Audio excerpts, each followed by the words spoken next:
क्या आपने कभी महसूस किया है कि सुबह का समय बाकी पूरे दिन से बिल्कुल अलग होता है? जब रात धीरे धीरे खत्म हो रही होती है, जब सूरज की पहली किरण धरती को छूने वाली होती है, जब पूरी दुनिया की भागदौड़ शुरू नहीं हुई होती, उस समय वातावरण में एक ऐसी शांति होती है जिसे शब्दों में समझाना मुश्किल है। लेकिन क्या आपने कभी सोचा है कि हजारों साल पहले हमारे ऋषिमुनियों ने इसी समय को इतना विशेष क्यों बताया? क्यों उन्होंने कहा कि यह समय केवल उठने का समय नहीं, बल्कि खुद को पहचानने का समय है? क्यों कहा गया कि जो व्यक्ति ब्रह्ममुहूर्त को समझ लेता है, वह अपने मन, विचार और जीवन की दिशा को बदल सकता है? आज की भाग-दौड़ भरी जिंदगी में हम सुबह उठते ही सबसे पहले क्या करते हैं? आंख खुलते ही फोन देखते हैं, मैसेज चेक करते हैं, सोशल मीडिया खोलते हैं, दूसरों की जिंदगी देखना शुरू कर देते हैं और फिर धीरे धीरे हमारा पूरा दिन दूसरों की सोच और दुनिया की परेशानियों में निकल जाता है। लेकिन जरा सोचिए, अगर दिन की शुरुआत कुछ मिनट अपने लिए हो, अगर सुबह का पहला विचार चिंता नहीं बल्कि शांति हो, अगर दिन की शुरुआत अपने लक्ष्य और अपने मन को समझने से हो, तो क्या जीवन में बदलाव आ सकता है? यही ब्रह्ममुहूर्त का सबसे पहला रहस्य है। यह कोई जादू का समय नहीं है जहां अचानक सब कुछ बदल जाएगा, बल्कि यह वह समय है जब इंसान अपने अंदर बदलाव की शुरुआत कर सकता है। क्योंकि बाहर की दुनिया बदलने से पहले इंसान को अपने अंदर की दुनिया बदलनी पड़ती है। ब्रह्ममुहूर्त आखिर होता क्या है? बहुत लोगों ने ब्रह्ममुहूर्त का नाम सुना है, लेकिन इसके वास्तविक अर्थ को नहीं समझते। ब्रह्ममुहूर्त दो शब्दों से मिलकर बना है। पहला शब्द है ब्रह्म, जिसका अर्थ केवल भगवान नहीं, बल्कि ज्ञान, चेतना और परम सत्य से भी जुड़ा हुआ है। दूसरा शब्द है मुहूर्त, जिसका अर्थ होता है एक विशेष समय। अर्थात ब्रह्ममुहूर्त का मतलब हुआ ऐसा विशेष समय जो ज्ञान, आत्मचिंतन और चेतना के विकास के लिए अनुकूल माना गया है। परंपरा के अनुसार यह समय सूर्योदय से पहले का माना जाता है।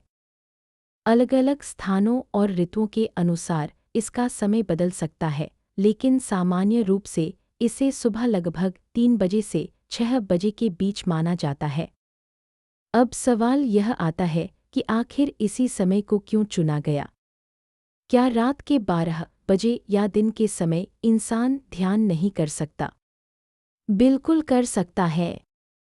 लेकिन ब्रह्ममुहूर्त की विशेषता यह है कि इस समय बाहरी हलचल बहुत कम होती है। जब दुनिया शांत होती है तो इंसान के पास अपने मन को सुनने का अवसर ज़्यादा होता है।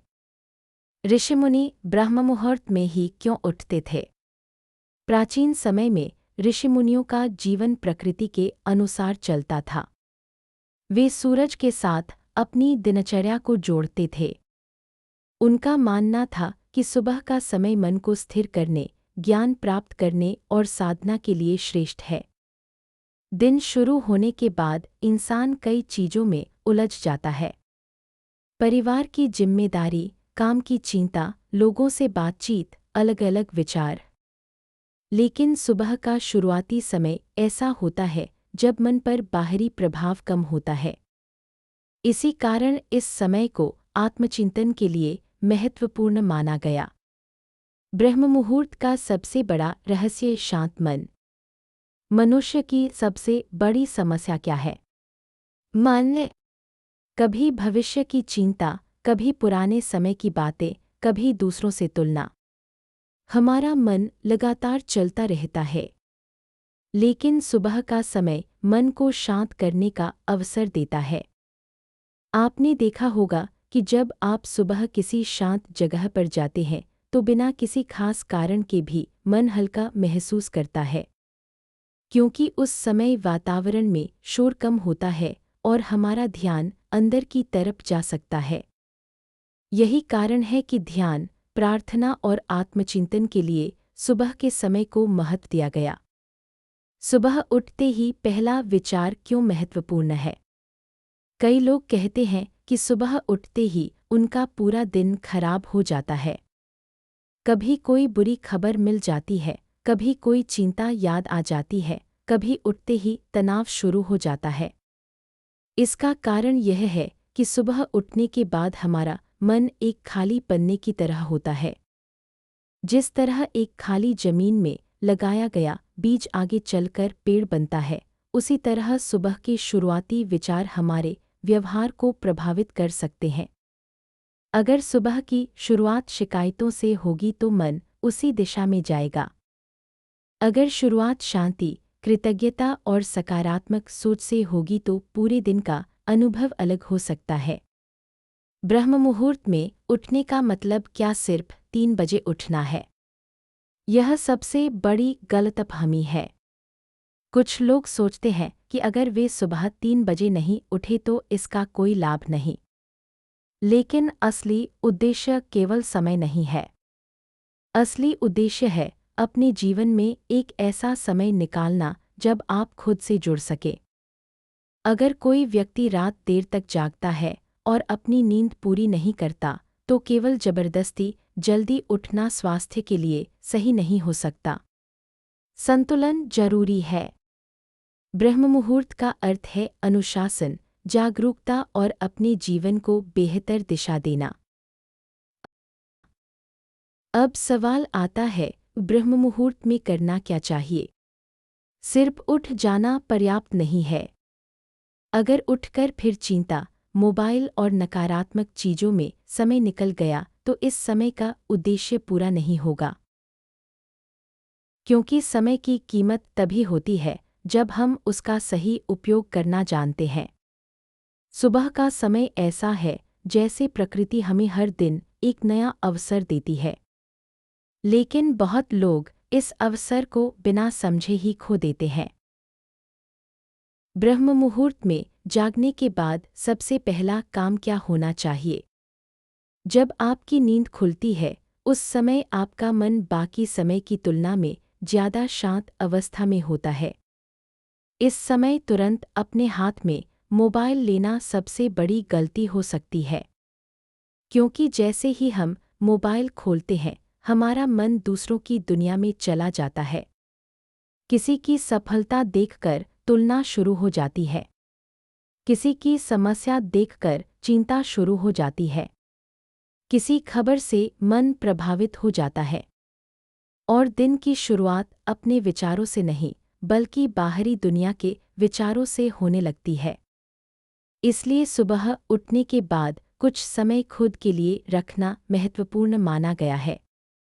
कुछ क्षण शांत बैठना, अपनी सांसों को महसूस करना, अपने मन को समझना। यही छोटी सी आदत धीरे धीरे व्यक्ति के अंदर स्थिरता ला सकती है। पहला कार्य ईश्वर स्मरण और कृतज्ञता। प्राचीन परंपराओं में सुबह उठकर ईश्वर का स्मरण करने की परंपरा रही है। इसके पीछे एक गहरा भाव है। जब इंसान सुबह उठते ही यह महसूस करता है कि उसे एक नया दिन मिला है, तो उसके अंदर कृतज्ञता का भाव पैदा होता है। कृतज्ञता का अर्थ है जो हमारे पास है उसकी सराहना करना। आज की जिंदगी में हम अक्सर उन चीज़ों के पीछे भागते रहते हैं जो हमारे पास नहीं है। लेकिन सुबह के कुछ मिनट हमें याद दिलाते हैं कि जीवन में पहले से भी बहुत कुछ मौजूद है। एक स्वस्थ शरीर, सांसें, परिवार, अवसर। यह सोच मन को सकारात्मक दिशा दे सकती है। दूसरा कार्य ध्यान और मन को नियंत्रित करना। ध्यान को लेकर बहुत लोगों के मन में गलत धारणा होती है। कुछ लोग सोचते हैं कि ध्यान का मतलब है घंटों आंख बंद करके बैठना। लेकिन ध्यान का पहला कदम है अपने मन को देखना। हमारा मन हमेशा कुछ न कुछ सोचता रहता है। कभी भविष्य की चिंता, कभी अतीत की यादें, कभी किसी व्यक्ति से जुड़ी बातें। ध्यान हमें यह समझने में मदद करता है कि विचार हमारे हैं, लेकिन हर विचार के पीछे भागना जरूरी नहीं। जिस तरह आसमान में बादल आते जाते रहते हैं, वैसे ही मन में विचार आते जाते रहते हैं। ध्यान हमें उन विचारों को देखने की क्षमता देता है। इसी कारण प्राचीन साधना पद्धतियों में सुबह के शांत समय को ध्यान के लिए महत्वपूर्ण माना गया। तीसरा कार्य, मंत्र जाप का महत्व। मंत्र जाप भारतीय आध्यात्मिक परंपरा का एक महत्वपूर्ण हिस्सा रहा है। लेकिन मंत्र केवल शब्दों को दोहराना नहीं है। इसके पीछे उद्देश्य है मन को एक बिंदु पर केंद्रित करना। जब व्यक्ति एक ही ध्वनि या विचार पर ध्यान लगाता है, तो मन की भटकने वाली ऊर्जा धीरे धीरे शांत होने लगती है। जैसे एक बहती हुई नदी की धार को दिशा दी जाए तो वह अधिक प्रभावशाली बन जाती है, वैसे ही मन को एक दिशा देने से व्यक्ति के अंदर एकाग्रता बढ़ सकती है। इसी वजह से कई लोग सुबह के समय मंत्र जाप, प्रार्थना या सकारात्मक चिंतन करते हैं। चौथा कार्य, योग और शरीर की ऊर्जा। हमारा शरीर और मन एक दूसरे से जुड़े हुए हैं। अगर शरीर थका हुआ है तो मन भी प्रभावित होता है। अगर मन तनाव में है तो शरीर भी उसका असर महसूस करता है। इसी कारण सुबह हल्का योग, स्ट्रेचिंग या प्राणायाम करने की परंपरा रही है। सुबह का समय शरीर को सक्रिय करने और दिन के लिए तैयार करने का अच्छा अवसर हो सकता है। लेकिन ध्यान रखना जरूरी है कि कोई भी अभ्यास अपनी क्षमता और स्वास्थ्य के अनुसार किया जाए। पांचवां कार्य, ज्ञान प्राप्त करना। प्राचीन समय में विद्यार्थी सुबह जल्दी उठकर अध्ययन करते थे। क्यों? क्योंकि उस समय वातावरण शांत होता था और ध्यान भटकाने वाली चीजें कम होती थी। आज के समय में भी अगर कोई व्यक्ति कोई नई चीज सीखना चाहता है, पढ़ाई करना चाहता है या अपनी क्षमता बढ़ाना चाहता है, तो सुबह का समय उपयोगी हो सकता है। क्योंकि दिन शुरू होने से पहले हमारा ध्यान ज़्यादा केंद्रित हो सकता है। छठा कार्य, अपने दिन की दिशा तय करना। बहुत लोग पूरा दिन काम करते हैं लेकिन फिर भी उन्हें लगता है कि वह आगे नहीं बढ़ रहे। इसका एक कारण यह हो सकता है कि उनके पास स्पष्ट दिशा नहीं होती। सुबह के कुछ मिनट अपने दिन की योजना बनाने में लगाए जा सकते हैं। आज मुझे क्या करना है? मेरे बड़े लक्ष्य क्या हैं? मुझे कौन सी आदत सुधारनी है? ऐसे सवाल व्यक्ति को अपने जीवन के प्रति जागरूक बनाते हैं। ब्रह्म मुहूर्त में कौन सी गलतियां नहीं करनी चाहिए? अब बात करते हैं उन गलतियों की जो लोग अक्सर करते हैं। पहली गलती, सिर्फ समय पर ध्यान देना। कुछ लोग सोचते हैं कि बस 3 बजे उठ गए तो सब बदल जाएगा। लेकिन असली बदलाव आदतों से आता है। अगर कोई व्यक्ति सुबह उठकर फिर पूरा समय आलस्य में निकाल देता है तो सिर्फ समय बदलने से ज़्यादा फायदा नहीं होगा। दूसरी गलती, नींद पूरी न करना। अच्छी नींद भी जरूरी है। बिना पर्याप्त आराम के शरीर और मन थक सकते हैं। इसलिए ब्रह्म मुहूर्त की आदत बनाने के लिए रात की दिनचर्या भी सुधारनी पड़ती है। तीसरी गलती, सुबह नकारात्मक चीज़ों से शुरुआत करना। सुबह उठते ही विवाद, चिंता और नकारात्मक चीज़ों में उलझना मन को प्रभावित कर सकता है। इसलिए कोशिश करें कि दिन की शुरुआत शांत और सकारात्मक तरीके से हो।